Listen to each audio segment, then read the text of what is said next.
Bonjour, je suis Priscilla, photographe et thérapeute dans le Var, spécialisée dans l'estime de soi par la photographie thérapeutique et le coaching, la thérapie intuitive. Elodie, bonjour.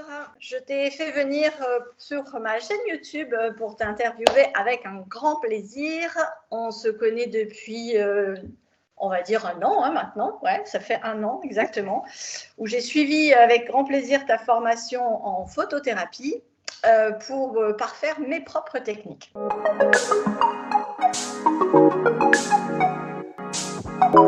Alors, on va commencer par ton parcours en tant que avant d'être photothérapeute pour savoir un petit peu comment tu es arrivée sur cette pratique.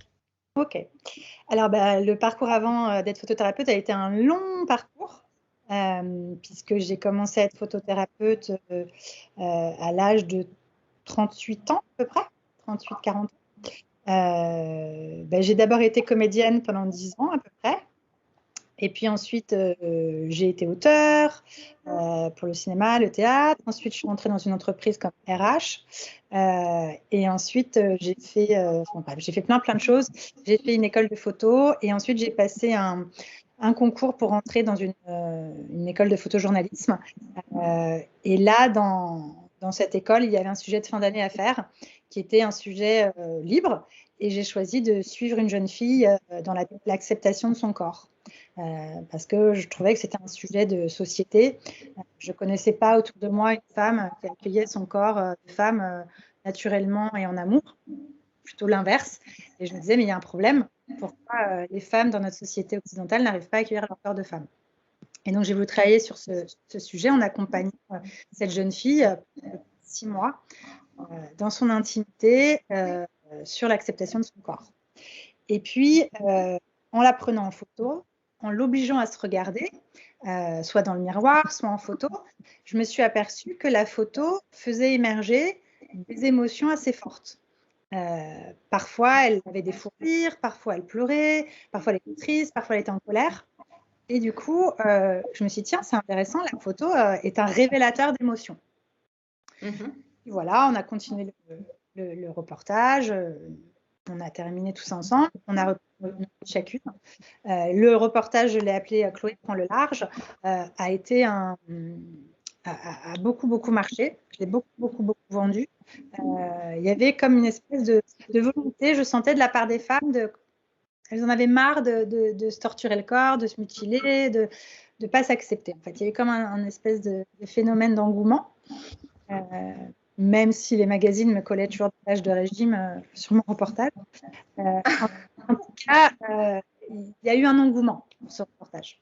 Voilà, et puis on a repris nos vies chacune. Et puis, cette jeune fille, Chloé, a écrit un livre qui s'appelle « Fuck les régimes ». Et à la sortie du livre, en fait, j'ai reçu beaucoup de mails de femmes qui voulaient travailler avec moi. Et moi, j'étais photographe, photojournaliste, donc j'ai un peu refusé au début parce que je ne savais pas très bien quoi faire. Et puis, en fait, sans le savoir, je me suis aperçue qu'avec cette jeune fille, j'ai fait de la photothérapie, en fait. Je l'ai prise en photo et je l'ai obligée à se regarder. Et en se regardant, ça a libéré des émotions. Et donc, j'ai eu tellement de femmes qui travaillaient avec moi que j'ai fini par accepter. Et j'ai créé ma méthode à travers l'expérience que j'ai eue avec cette jeune fille.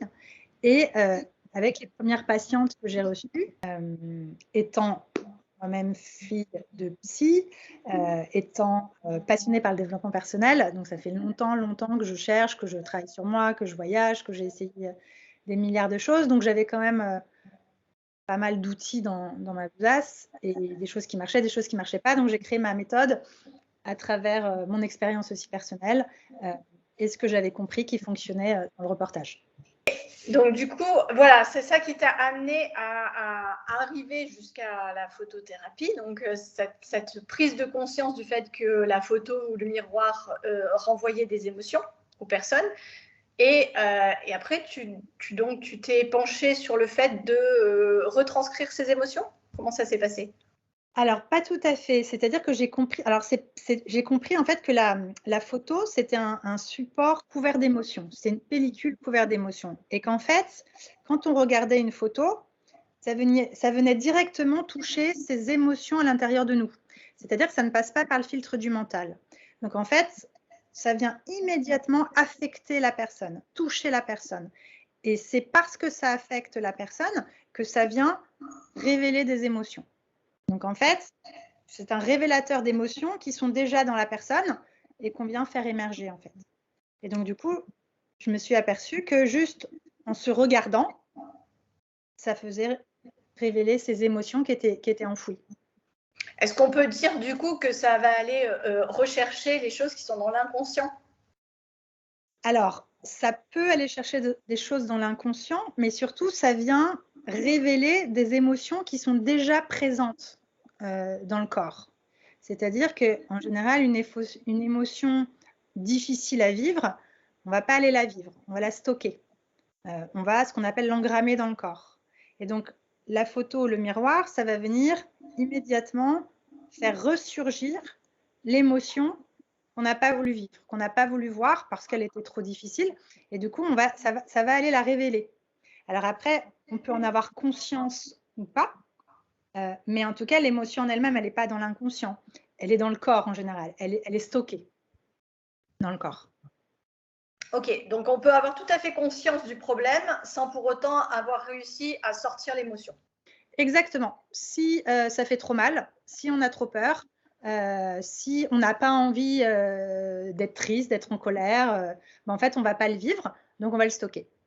Le problème, c'est que c'est quand même ça qui va nous gouverner. C'est-à-dire qu'on va être gouverné par cette émotion, puisque pour libérer une émotion, il faut la vivre. Donc tant qu'on ne la vit pas, on ne peut pas la libérer. De ton côté, est-ce que tu considères que tu es photographe ou tu es thérapeute? Alors, je suis les deux, puisque j'ai été photographe pendant de nombreuses années. Mais aujourd'hui, mon activité principale est plutôt de la thérapie. C'est-à-dire que j'ai créé une thérapie par l'image et je vais utiliser dans le cadre de ma thérapie la photo, le miroir, tout ce qui va renvoyer l'image de soi et libérer l'émotionnel. Donc, c'est une thérapie de libération émotionnelle par l'image. Ce concept, tu l'as créé il y a combien de temps à peu près? Alors, je l'ai créé en 2016 à la sortie du livre et j'ai vraiment commencé à travailler en 2017 à peu près. Ça se passe à peu près comment en fait quand les personnes viennent te voir? Déjà, quel est le type de profil de personnes qui viennent te voir? Alors, la majorité, ce sont des femmes qui ont une problématique avec leur corps ou d'estime de soi ou des traumatismes. C'est un peu un profil de gens qui ont du mal à s'accepter, à s'aimer, qui se rejettent ou qui ont des troubles du comportement alimentaire, qui sont en surpoids ou en sous-poids, puisque ma porte d'entrée, c'est quand même une thérapie du corps et de l'image. Donc, c'est surtout beaucoup de femmes en surpoids, avec des troubles du comportement alimentaire, qui ne s'aiment pas. Et donc, du coup, ça se passe comment? Elles viennent te voir et sans nous donner tout le process, bien évidemment, ça va être un peu compliqué de tout donner, mais ça se passe comme ça. Comment? Elles viennent te voir? Est-ce qu'elles sont prises en photo? Comment ça se passe? Alors, déjà, il y a toujours une première séance que j'appelle le diagnostic. Je ne fais jamais de photos tout de suite parce que ça serait beaucoup trop violent. Il faut quand même comprendre que se regarder, c'est très puissant. Il faut être prêt à se regarder. Donc, la première séance, je ne vais jamais faire de photos. Déjà, peut-être que ce n'est pas ce dont elle a besoin. Donc, je vais d'abord prendre cette séance pour poser plein de questions, essayer de comprendre son histoire, essayer de comprendre là où ça a bloqué, là où le petit grain de sable, il a commencé à enrayer la machine. Déjà, pour lui poser un diagnostic et lui dire, voilà, moi, au vu de ce que vous me racontez, il me semble que votre problème, c'est ça. Et en fonction de la problématique que je vais déceler, je vais pouvoir proposer un travail adapté à la personne qui va être soit de la photothérapie, soit du miroir, soit des visualisations émotionnelles, plein d'outils de libération émotionnelle. Donc, du coup, ça se fait en plusieurs rendez-vous. C'est pas un rendez-vous et puis c'est terminé. Voilà, c'est une thérapie. Moi, je dis toujours, une séance, pour moi, ça ne sert à rien. Et il faut déjà qu'on crée un lien thérapeutique avec la personne, c'est-à-dire un lien de confiance, d'honnêteté, de sécurité, de non-jugement absolu et de bienveillance. La thérapie, pour moi, c'est de dire l'indicible. Donc, pour dire l'indicible, il faut être en sécurité. Donc déjà, il faut qu'on crée ça ensemble. Et ensuite, en fonction de la problématique de la personne, on passera à la photo ou pas, ou au reste.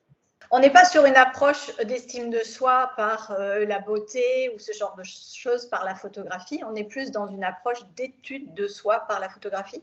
Moi, je dirais on est dans une approche de libération émotionnelle. C'est-à-dire que je ne cherche pas à embellir, je ne cherche pas à enlaidir, je cherche à accepter ce qui est à un moment T. Quand je fais une photo, je dis toujours à mes patientes, voilà, aujourd'hui, c'est ce que vous êtes venu vous raconter. Mais si on avait fait une photo demain, peut-être que ça aurait été encore autre chose. Hein. C'est un témoignage de ce qui est ce jour-là. Qu'est-ce que cette personne, elle est venue te faire travailler aujourd'hui. Donc, c'est une acceptation de ce qui est absolu. Tu es également formatrice ? Oui. Du coup, est-ce que tu peux nous parler un petit peu de tes formations et de à qui elles s'adressent et ce qu'elles peuvent apporter aux personnes qui viennent te voir pour être formées ? Alors, donc je propose, puisqu'après être venu me chercher pour être photothérapeute, on est venu me chercher pour enseigner cette méthode. Donc, je propose une formation en 3 modules à la méthode que j'ai créée, donc de thérapie par l'image, thérapie corporelle et photothérapie. Module 1 qui est un module de découverte, d'initiation. Moi, je pars du principe que si on veut accompagner des gens, il faut avoir fait le chemin soi-même. Donc, c'est une formation qui s'adresse principalement à des gens qui veulent utiliser ces outils dans un cadre professionnel et les intégrer dans le cadre de leur profession. Donc, ça peut être des photographes, infirmières, nutritionnistes, thérapeutes, psy, médecins, toute personne, art thérapeute, voilà, qui va utiliser ces outils avec ses clients ou ses patients. Et puis, donc, ce module 1 où la personne, elle va découvrir le protocole, la méthode, puisqu'encore une fois, ce serait pour moi trop violent de tout de suite confronter la personne à son image. Donc, il y a un protocole avec des outils, avec un processus. Et puis, je vais le faire vivre à la personne pour qu'elle le comprenne de l'intérieur. Et donc, pour qu'elle travaille sur elle. Hein, la plupart du temps, les gens, ils viennent, ils sont un peu surpris, un peu bouleversés, parce qu'ils s'aperçoivent que ils n'ont pas eux-mêmes fait le chemin, en fait. Ils n'ont pas encore tout libéré. Heureusement, hein, c'est un travail. Mais en tout cas, on ne peut pas pleurer avec son patient. Donc, il faut que soi-même, on ait fait le chemin. Donc, ce module 1, c'est vraiment un module de découverte et de vivre les outils de l'intérieur. Le module 2, c'est un module d'enseignement théorique où je transmets tout ce qui me semble essentiel aux personnes qui veulent faire un peu de thérapie, de connaître. Donc, c'est assez vaste. On va autant aller travailler dans la psychopathologie que dans la physique quantique, que dans la spiritualité, les maladies mentales, les maladies de l'estime de soi. Voilà, on va voir de façon chronologique de l'incarnation de l'âme dans le fœtus jusqu'à la mort, comment l'humain va mettre en place ces pathologies au fur et à mesure de sa vie. Et puis, le module 3, c'est un module de pratique où les gens vont appliquer ce qu'ils ont appris au module 1 et au module 2 en binôme. C'est-à-dire que c'est plus moi qui fais les outils, c'est eux. Voilà, je les accompagne à pratiquer. Alors, moi, j'ai fait donc la formation avec toi l'an dernier. Donc, j'ai vécu le process en plein cœur, on va dire. Effectivement, c'est assez fort. Clairement, ça nous permet effectivement de mieux comprendre ce que l'on va pouvoir établir avec la personne qui viendra nous voir. Et ça donne beaucoup d'outils pour pouvoir travailler avec eux. Donc, moi, dans ma recherche, c'était effectivement d'avoir d'autres outils thérapeutiques pour pouvoir travailler avec les personnes, soit en thérapie, soit dans la photographie thérapeutique, d'avoir un peu plus d'outils pour les comprendre. Et chaque module a vraiment son importance et son suivi derrière. Tu proposes aussi, et ça je l'ai proposé à mes stagiaires qui font Estime l'an dernier, tu proposes aussi donc, cette formation sur une semaine de temps en temps, où donc, du coup les personnes vont vivre tout en une semaine. Voilà, c'est ça. Il y a 2 formules. Soit il y a une formule où on fait un module par week-end, soit on fait les 3 modules d'un coup et on passe la semaine ensemble, ce qui donne une semaine assez intense et bouleversante. Oui. J'imagine bien. Moi, je suis bien contente de l'avoir fait en 3 fois pour pouvoir digérer chaque partie. Je trouve que c'est bien. Mais je peux comme une machine à laver. Hein? Ouais. Oui, je peux comprendre aussi l'idée de le faire en une semaine, mais voilà, je pense que c'est aussi très dense pour soi en fait. Hein. C'est pas la formation en elle-même qui va être difficile à ingérer, c'est plus pour soi et tout ce qu'on va pouvoir voir de soi. Bah, ça dépend des gens. Il y a des gens qui préfèrent. En fait, j'ai fait à la semaine aussi, surtout pour les gens qui viennent de loin, parce que j'ai des gens qui viennent du monde entier. Donc, ça leur permet de ne pas se déplacer 3 fois. Donc, c'est aussi pour ça. Après, c'est sûr que ça amène un peu plus d'intensité, un peu plus d'intimité. On mange ensemble, le soir, on passe la soirée ensemble. Donc, c'est très. C'est aussi super. Ça amène d'autres liens et c'est très fort. Alors, c'est ça qui ressort des personnes qui ont fait à la semaine, c'est que du coup, ça crée un lien un peu plus fort. Du coup, on va peut-être aussi un peu plus loin. Et voilà, donc je pense aussi que quand on ressort de cette semaine-là, après avoir pris 2-3 jours, je conseille toujours de prendre 1 ou 2 jours après les formations pour bien se poser dans le travail. Et là, je pense qu'il faut bien 2-3 jours. Mais du coup, de tous les liens qu'on a pu construire avec les autres personnes, etc., il doit ressortir aussi beaucoup de choses. De ce que je vois, ça crée des gens qui sont liés très forts.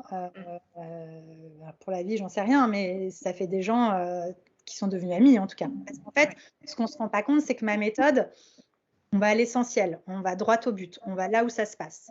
Donc, en quelques jours, vous allez dire des choses que vous n'avez jamais dit à personne, que vous n'avez jamais montré, que vous n'avez jamais libéré. Donc, ça crée un lien, une intimité très, très forte avec des gens que vous connaissez à peine. Parce qu'en fait, dans cette méthode, on ne peut pas être vrai. Enfin, c'est impossible de ne pas aller dans la vérité. Donc, on est ce qu'on est, en fait. C'est pour ça qu'il faut un cadre non jugeant et bienveillant, parce qu'on va aller vraiment montrer là où ça se passe. Et parfois, là où ça se passe, c'est dur, ça fait mal. On peut en avoir honte, on peut le cacher. Là, il n'y a pas de jugement, donc on y va. Et c'est parce qu'il n'y a pas de jugement, justement, qu'on peut le libérer. Donc, ça crée des liens très, très forts avec les gens. Tout à fait. Tu as créé il n'y a pas très très longtemps un stage aussi qui doit avoir ce genre de lien très fort, je pense. C'est les stages sur les kilos émotionnels. Ouais. Donc là, qui s'adresse pas a priori pas à des thérapeutes, mais à des personnes lambda qui veulent travailler sur leurs kilos émotionnels. Voilà. Donc là, c'est un stage qui s'adresse à tout le monde. Ce n'est pas du tout pour les professionnels. C'est toute personne qui a envie de comprendre et de se libérer de ses kilos émotionnels. C'est-à-dire qu'il faut quand même comprendre que le surpoids ou le sous-poids, hors raison médicale, que je mets ça de côté, vient prendre en charge une fonction chez la personne. Le corps de la femme étant un enjeu sociétal très fort, c'est-à-dire qu'on va projeter beaucoup de choses sur le corps de la femme et de l'homme, d'ailleurs, maintenant ça arrive aussi chez les hommes. Donc il y a beaucoup de femmes. En gros, l'idée, c'est la peur d'être mince et le désir inconscient d'être grosse pour être dans sa zone de confort. C'est-à-dire qu'il y a beaucoup de femmes qui prennent du poids pour plein de raisons. Pour ne pas être désirable, pour être compétente, pour être une maman, pour ne pas être vue, pour des milliards de raisons en fait, propres à chacune, à leur histoire, à leur famille et à la société dans laquelle elles ont grandi. Donc en gros, ça ne sert à rien de faire des régimes. D'ailleurs, les régimes sont dangereux et font grossir, puisque si vous avez besoin de faire tel poids pour vous sentir en sécurité, vous pourrez faire tous les régimes du monde, vous reviendrez toujours au même poids.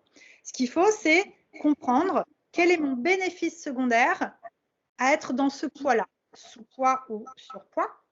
Qu'est-ce qui prend en charge à ma place? De quoi il vient me protéger? De quoi il vient me mettre en sécurité? Ou qu'est-ce qui me permet de ne pas affronter? Voilà. Et tant qu'on n'a pas réglé ça, votre corps, il ne va pas bouger en fait. Parce qu'en fait, il fait ce que vous lui demandez de faire. C'est-à-dire, il y a beaucoup de femmes, par exemple, quand elles commencent une carrière, elles vont prendre 10-15 kilos pour ne pas être désirable, pour ne pas être sexy, pour pouvoir être prise au sérieux et être compétente. Et également, pour pouvoir supporter le poids de ce nouveau poste, ce genre de choses, ça peut être… Oui, et puis il y a vraiment cette notion, si je suis mince, je vais être belle, sexy, et on va me parler que de ça, on ne va pas me prendre au sérieux. Hein, Oui. ça vient quand même d'expérience, hein, malheureusement. Effectivement, malheureusement. Est-ce que du coup, tu aurais un conseil, n'importe lequel, pour les personnes qui nous écoutent ou qui nous regardent, suivant ce qu'ils ont eu envie de faire, un conseil sur l'estime de soi, dans sa généralité? Déjà, l'estime de soi, ça part vraiment de la valeur qu'on se donne, de l'amour qu'on se porte. L'idée, c'est arrêter de vouloir vous comparer déjà aux autres. On est tous uniques. Chaque personne a son ADN sur la planète. Vous êtes la seule personne au monde qui a cet ADN, vous êtes unique. Donc, au lieu de se comparer, à vouloir être comme tout le monde et à se rabaisser, en fait, moi, je vous invite à développer ce qui fait votre unicité, ce qui fait que vous êtes cette seule personne au monde à pouvoir apporter ça à la planète. C'est-à-dire d'en être fier, d'arrêter de vouloir vous niveler vers le bas et de plutôt développer vos spécificités, vos unicités et d'en être fier et surtout de pouvoir en être fier pour pouvoir le transmettre, le donner. Quelle est votre signature en fait? C'est très important. Donc, se connaître bien, se connaître soi et savoir ce qu'on est en fait. C'est-à-dire d'aller libérer ce qui fait qu'aujourd'hui, vous n'arrivez pas à vous donner de la valeur et à vous aimer. Quelles sont ces croyances erronées qui viennent surtout de l'enfance, hein, en général, quand on n'a pas été aimé, quand on a eu des parents difficiles, quand on n'a pas reçu les soins et l'amour dont on a besoin, c'est soi qu'on remet en question, c'est pas ses parents. C'est pas les parents qu'on arrête d'aimer, c'est soi qu'on arrête d'aimer. Donc, qu'est-ce qui fait qu'à un moment donné dans votre vie, vous avez arrêté de vous aimer, vous avez arrêté d'être fier de vous, vous avez arrêté de vous donner de la valeur? Parce que c'est souvent des croyances fausses de l'enfance. Donc, c'est d'aller libérer ça, remettre les choses à leur place et de pouvoir aujourd'hui prendre sa place au même titre que n'importe quelle personne sur la planète, d'être fier de soi et de pouvoir vibrer sa note parce qu'on a besoin de toutes les notes. Merci, c'est très poétique en plus. Alors, écoute, merci Élodie pour toutes ces explications très intéressantes. Enfin, moi, personnellement, je suis très intéressée. Donc, du coup, c'est pour ça que je souhaite le partager à mon petit monde. Et donc, je vais te demander de nous dire un petit peu où on peut te contacter, mais bien sûr, ce sera noté dans la description de la vidéo et de l'interview. Ok. Alors, j'ai un site internet qui s'appelle photothérapie.com où vous avez toutes les informations sur ce que je fais. Je fais donc des séances individuelles en cabinet à Paris ou en visio dans le monde. Et je donne donc des formations à Paris et en province. Tout ça est sur le site, sur la photothérapie et des stages sur la libération des kilos émotionnels, pareil à Paris et dans la France. Voilà, et vous avez tout ça sur le site. Ok, et pour les séances en individuel, on te trouve aussi sur Doctolib, donc ça aussi, je mettrai le lien direct. Absolument, vous pouvez prendre directement rendez-vous sur Doctolib. Merci beaucoup Élodie de m'avoir accordé ce bel interview. J'espère qu'il donnera plein d'informations à plein de monde. Et à vous, je vous dis à la semaine prochaine pour une autre vidéo. Merci beaucoup Priscilla. Merci Élodie.